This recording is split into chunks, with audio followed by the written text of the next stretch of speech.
Hello and welcome to session 0 of my D&D campaign. I forgot the name of what... This is basically the campaign setting. There's like 3 countries with 1 island that's more or less neutral. Or chaotic neutral, if you know. Or, here, I'll talk about that chaotic neutral part later. Speaking of chaotic neutral, you don't need a D&D alignment for this. Your actions will speak more than your alignment. Or kinda. So, like, 3 countries focus on a certain thing. 1 focuses on alliances. Another is... Well, let's focus on this one next. This one focuses more or less on technology. This one is basically like a sandy area / green one that focuses on alliances. And this one, I believe it has like an empire like monarchy or something. This one kind of has like capitalism going on. And the one in the middle is basically a monastery, where a bunch of students go to pretty much study for the future. Study for the future before, basically becoming the respective countries for future. Like, basically a place where, like, a bunch of nobles or people who, like, spent all their life savings on just for this.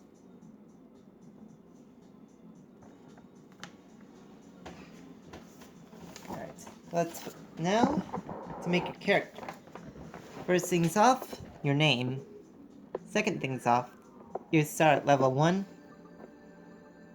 And third one's off, you have at least 3, you can only carry about 3 weapons at level 1. 4 if you plan to be like a strong guy or a strength-focused class. You have your backpack. Let's see, what else? And then there's your abilities. At level 1, you get 1 ability that defines your character. Like, do they have, like, some kind of poison breath? Or can they turn invisible whenever they're just standing still? Or breathe underwater for a certain amount of time? Just make sure it's balanced. Like, if it's a super powerful, like, mega weapon kind of, like, ability, make sure that's at least 2 turns, and the maximum damage you can do with it on level 1 is 17, or under. And then there's square feet. Here it says movement square feet, there we go. Movement square feet will allow you to, like, move kind of like, not exactly grid-based, more or less like, let's say, this was 5 feet. Oh, wait, no, hold on, might be difficult. Alright. This is 5 feet. Like, that's the scale of the game. Alright, what else? Well, there is no grid. Alright. Next is basically your proficiencies. Basically, like, for, like, when you level up, you could probably get, like, an extra, like, bonus for your rolls.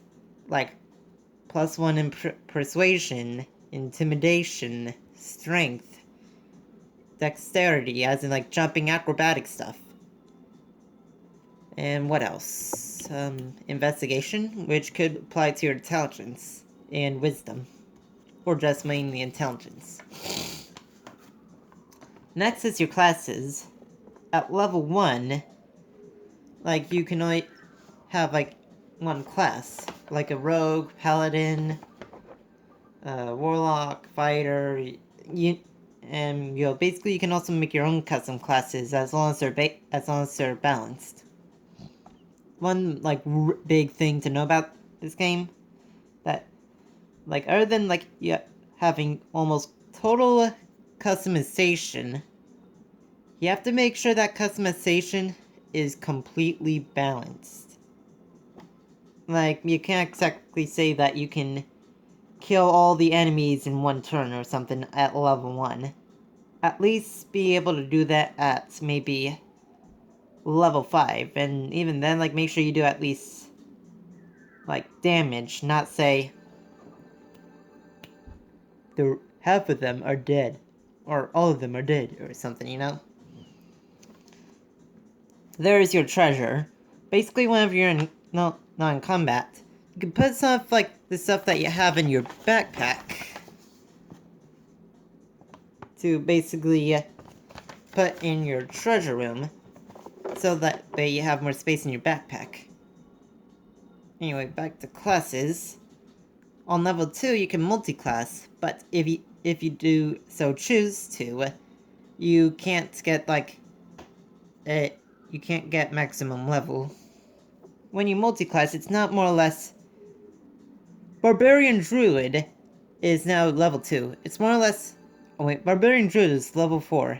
It's more or less Barbarian is level 2, and Druid is level 2. Like that kind of deal. And then there's your class of set deals, rules, laws, and lords.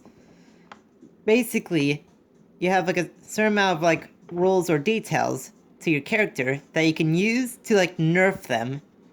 Like have them not be able to break it into like a house or something. Or pretty much go against any religion. Or bury your grave yourself. Anyway. Basically, like, they're meant to, like, nerf you if you have something super OP. And then there's your spells. You have cantrips, which are basically spells you can cast for free, and your level spells. You have a certain amount of spell slots that you can use for when using level spells. Like if you use, let's say, a level 1 spell or level 4 spell 3 times, like the amount, like basically like 3 times, you're out of spells or something, because you use all 3 of your spell slots. Is this thing not catching this? Man, it must be pretty hard to see this. Alright, so basically here's what I'm saying about, like, for some abilities. If your character is fast, his movement would be 25, average 15, slow 10. If your character has low HP, like planning to make him a... I forgot to add HP, hold on.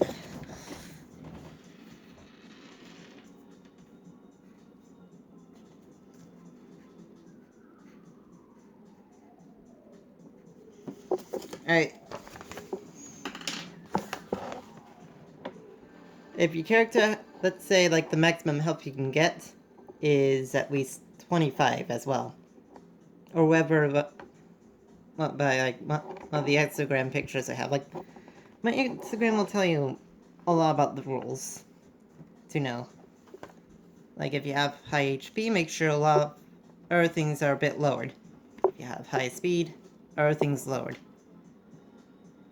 If you have a lot of power, other things lowered like HP or movement. Just make sure what you do is balanced on how you prefer to play. Like, do you want to be a glass cannon? Do you want to be a quick guy that can do chip damage? Do you want to be a slow guy that can do a lot of damage and take a lot of damage?